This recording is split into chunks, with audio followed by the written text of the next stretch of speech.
Bismillahirrahmanirrahim. Ama tukiwa ni wenye kuendelea na darasa yetu ya tafsiri ya Qur'ani tukufu Suratul Mujadala, leo tutaangalia aya nambari 5 na 6 badala ya juzi kumaliza aya nambari 2, 3 na 4.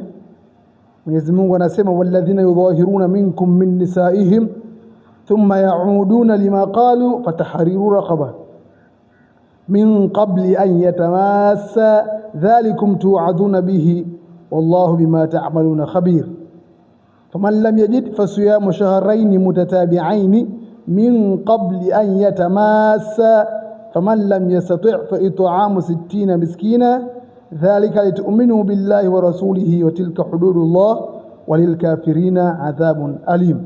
Ama juzi tulimalizia aya hii.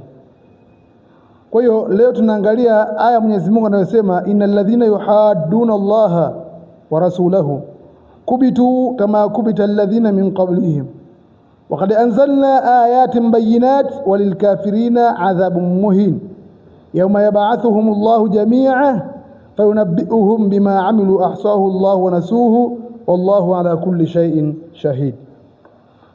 Ndugu zangu,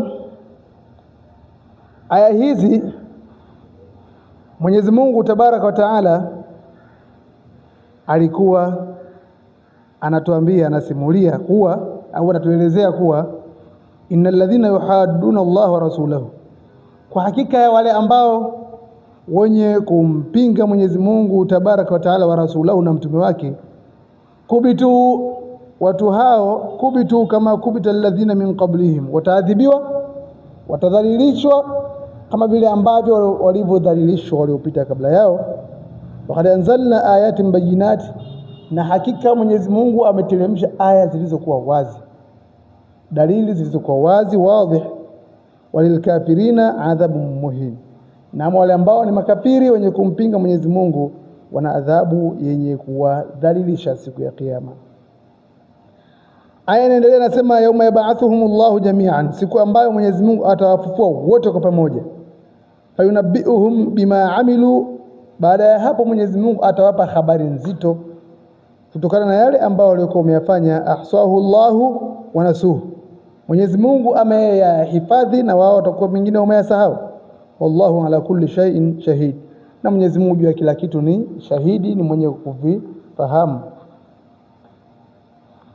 Ufafanuzi wa tafsiri wa ufafanuzi wa aya hizi ni kwamba wakati Mwenyezi Mungu amesema yuhadduna Allah wa rasulahu, yuhadduna Allah wa rasulahu, neno hili maana yake ni picha rasmi ya uadui. Yani mtu ambaye ameweka mpaka maalum yeye baina yake yeye na maamrisho ya Mwenyezi Mungu Subhanahu wa Ta'ala, akaweka mpaka huo, lakini pia akafananisha kama na uadui yale ambayo Mwenyezi Mungu alikuwa ameyaamrisha yeye ayafanye, yeye ndio akawa ndio kipaumbele chake kuyapinga, na yale ambayo Mwenyezi Mungu ameyakataza yeye asiyafanye, yeye ndio ikawa kipaumbele chake kuweza kuyatekeleza. Kwa hiyo kuweka mpaka kinyume na Allah Tabaraka wa Taala, ama kujitenga na upande wa haki kabisa, mtu anaamua kujitenga, ama kuamua kusimama upande wa uadui. Anasimamaje upande wa uadui? Yale yote ambayo Mwenyezi Mungu anayataka yeye ayafanye, sawa. Yale yote Mwenyezi Mungu ambaye ameyakataza yeye ndo anayafanya, nafsi yake inampa hivyo. Lakini upande wa uadui sasa anahakikisha wale wote ambao aidha wasimamizi wanayosimamia hayo ya Mwenyezi Mungu yatekelezwe, wako mashehe, maustadhi, maimamu, maulama, na watu kadha wa kadhaa viongozi wa dini wakiwa wao wanakuwa kipaumbele katika kuhakikisha yale ambayo Mwenyezi Mungu alikuwa ameyataka yatendeke, wanasimamia kwa namna moja au nyingine. Huyu bwana yeye sasa anakuwa ndo adui nambari moja katika kuweza katika kuwachukia wale. Kwa nini? Wanaendeleza yale ambayo Mwenyezi Mungu anayataka, wao wenyewe wanafanya na pia wanafundisha jamii. Hiyo ndio tafsiri halisi ya kuwa mtu sasa amesimama upande wa uadui. Lakini pia neno hili linatoa picha ya mtu anayejenga mstari wa vita dhidi ya Mola wake. Mtu ambaye anaweka mstari ya vita dhidi ya Mola wake, jambo ambalo hakuna atakayeweza kufanikiwa katika malengo hayo. Kubitu, Mwenyezi Mungu anasema kubitu, kudhalilishwa kwa nguvu kabisa, kwa kudhalilishwa. Kudhalilishwa, kushushwa. Maana yake kudhalilishwa huko aidha ni kushushwa hadhi aliyokuwa nayo fi dunia wal akhirah, duniani na akhira. Mwenyezi Mungu Tabaraka wa Taala amemfanya mwanadamu katika viumbe vilivyokuwa bora mno, viumbe vilivyokuwa bora kabisa. Mwenyezi Mungu anasema laqad khalaqnal insana fi ahsani taqwim, kwa hakika tumemuumba mwanadamu katika umbile lililokuwa zuri. Kwa hiyo kubitu, yule ambaye atakayekuwa ameshughulika hasa na kumuasi Mwenyezi Mungu, basi kitakachokuwa miongoni mwa vitu vibaya ambavyo atakwenda kuvipata ni kubitu, kama kubita alladhina min qablihi, kushushwa hadhi yake ile aliyokuwa nayo.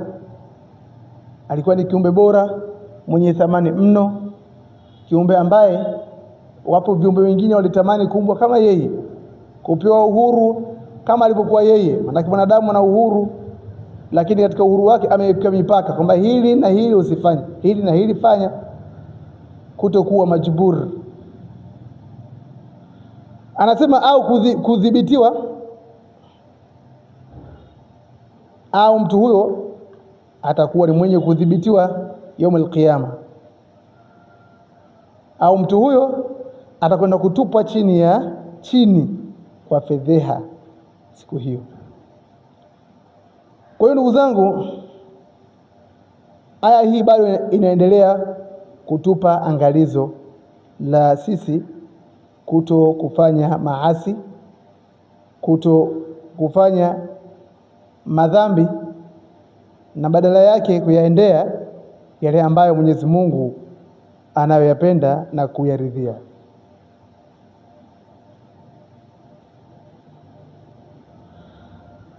Inasema kwamba kudhalilishwa kwao, kutupwa chini, kushushwa katika hadhi kwao ni jambo la lazima, jambo la lazima ambalo haliepukiki, kwa sababu tu tayari imeshatokea hukumu ya Mwenyezi Mungu, ahadi ya Mwenyezi Mungu tayari imeshafika au imeshapita.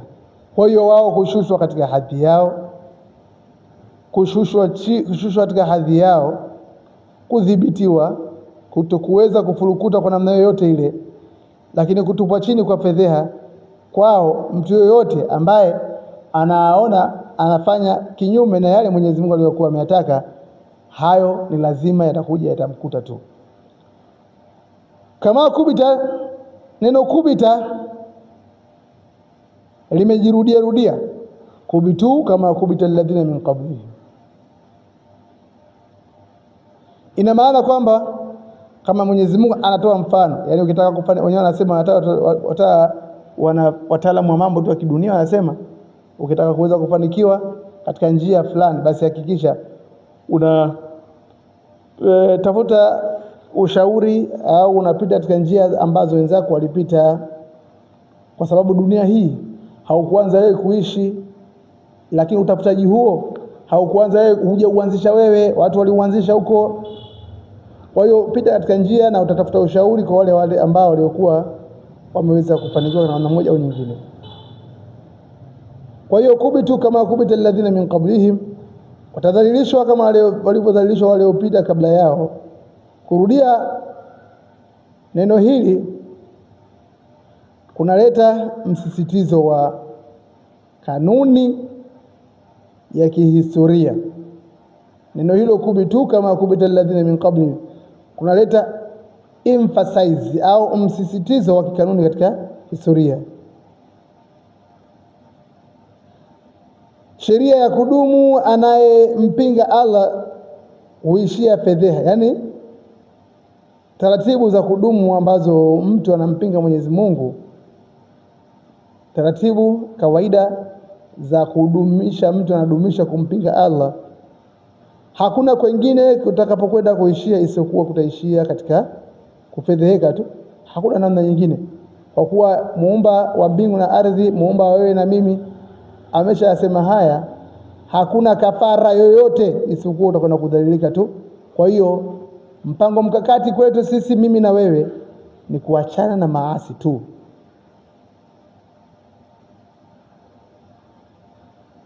Ayati mbayinati,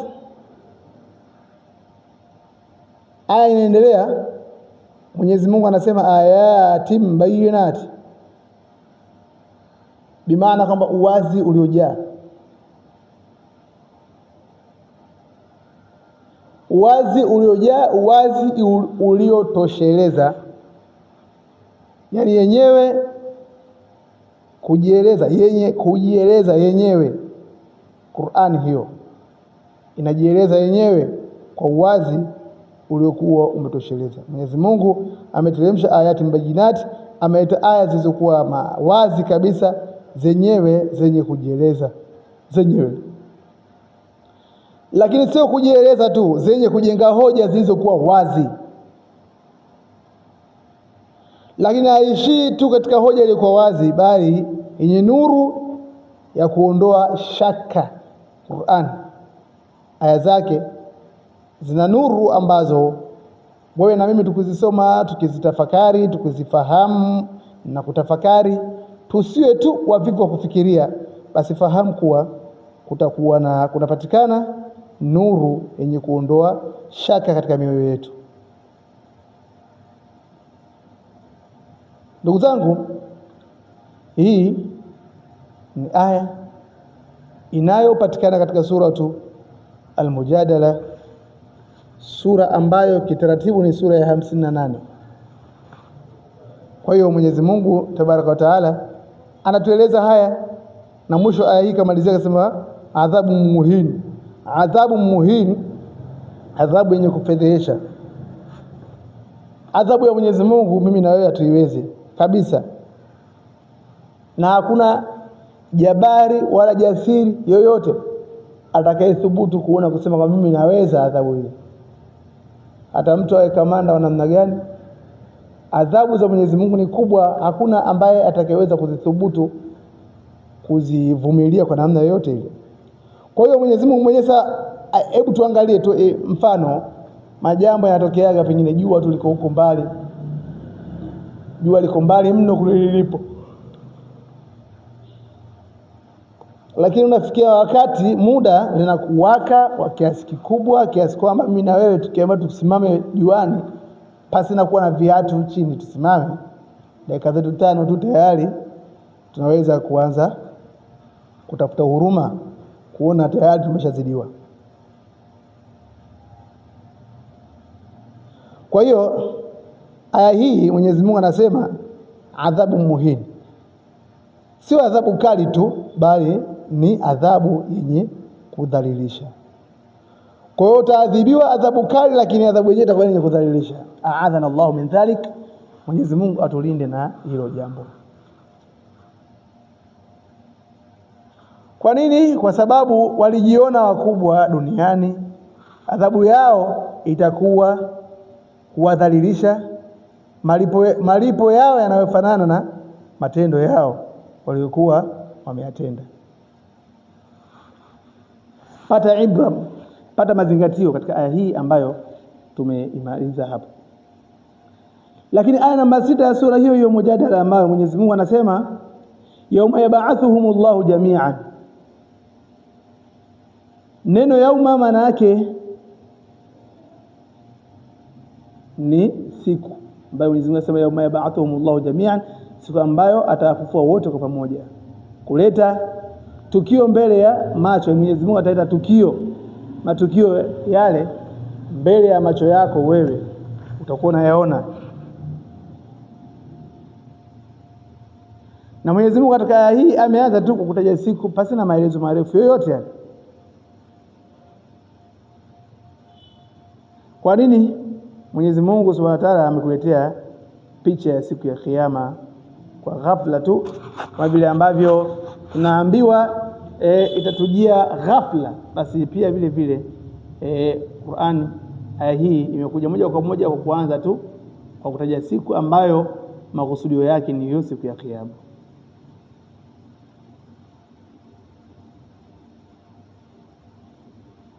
Lakini pia ukisoma aya hii wewe kama msomaji au msikilizaji hapo ulipo, inakuhamisha kutoka katika mazingira haya ya kidunia na kukupeleka moja kwa moja katika mazingira ya kiakhera.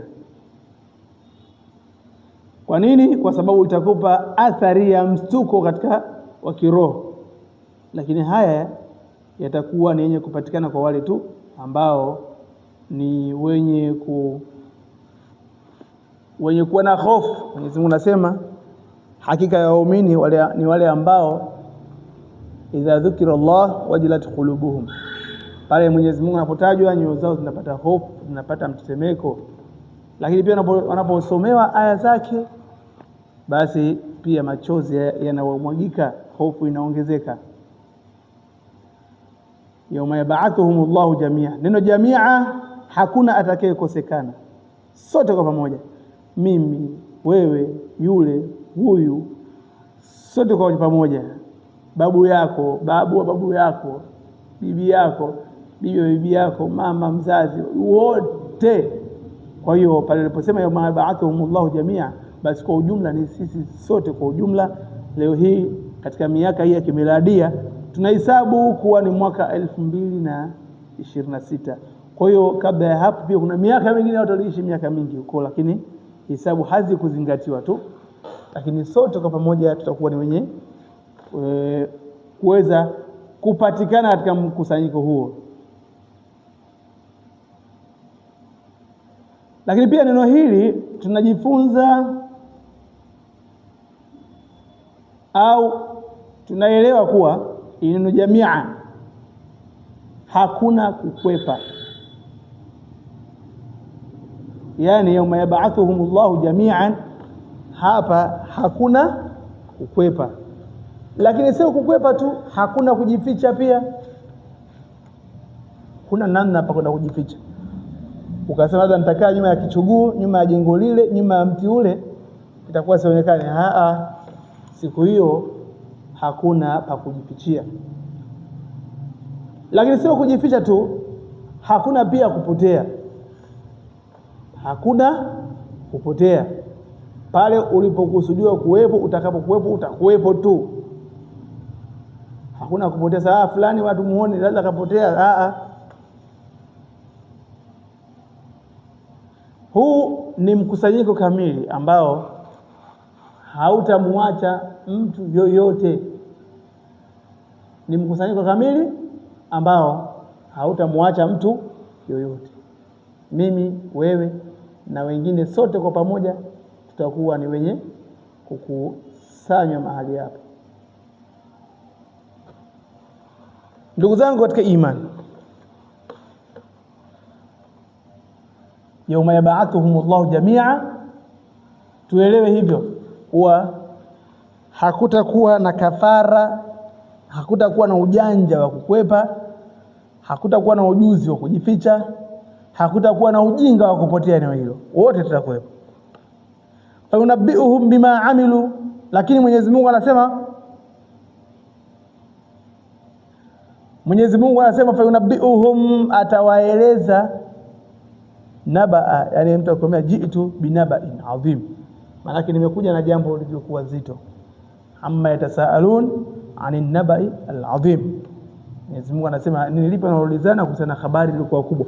Kwa hiyo neno habari na naba ni naba inakuwa ni jambo lenye uzito, ni habari yenye uzito wake.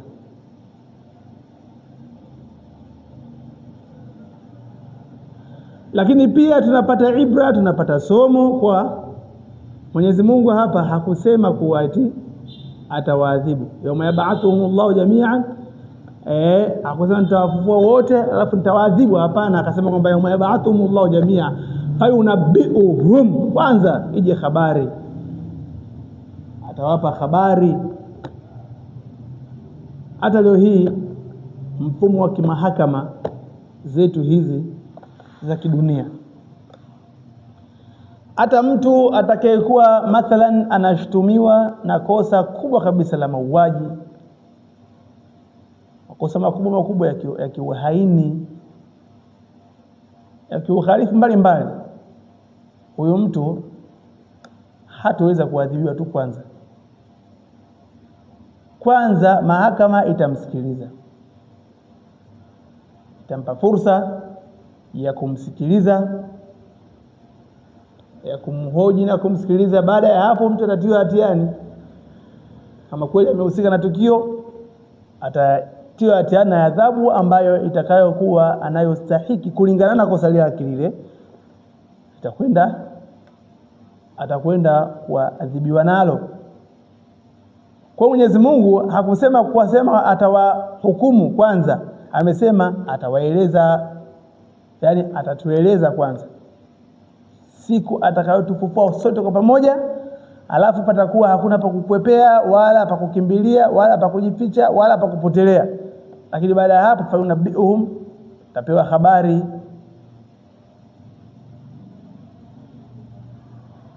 Kwa hiyo kwanza mtapewa habari, bimaana uwasilishaji wa ushahidi, ufunuo wa kila jambo kwa uwazi. Lakini hakuna dhulma katika hukumu ya Allah tabaraka wa taala. Hakuna dhulma hata moja, hata sekunde. Faman ya'mal mithqala dharratin khairan yara wa man ya'mal mithqala dharratin sharran yara.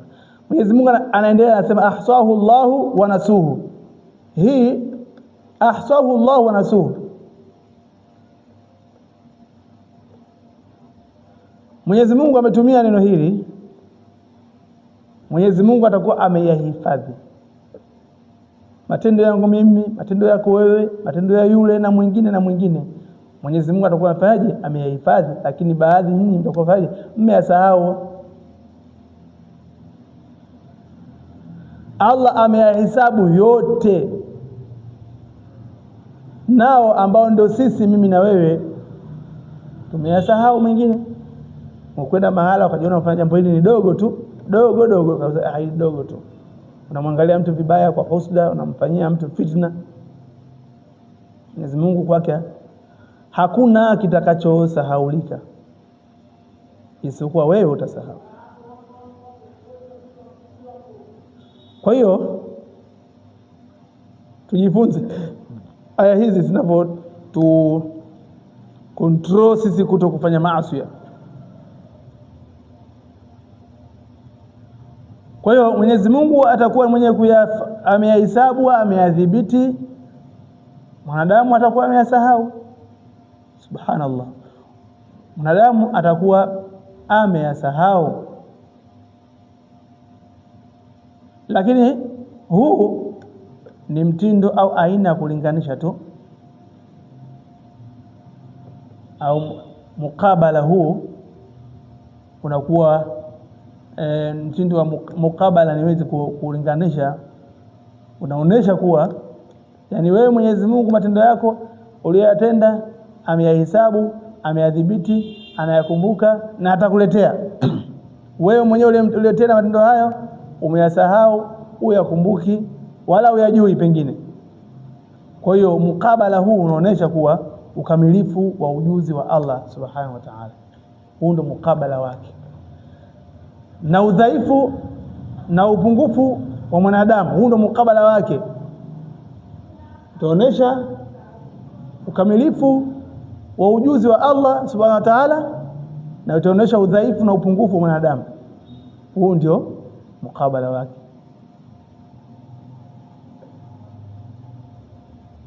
Kwa ni neno fupi ambalo lina aina kubwa sana kiitikadi. Wallahu ala kulli shay'in shahidi. Mwenyezi Mungu amemaliza aya hii kwa kutamka neno hilo, usema wallahu ala kulli shay'in shahid. Aya inahitimishwa kwa jina la sifa. Kwa Mwenyezi Mungu ni mshuhudiaji.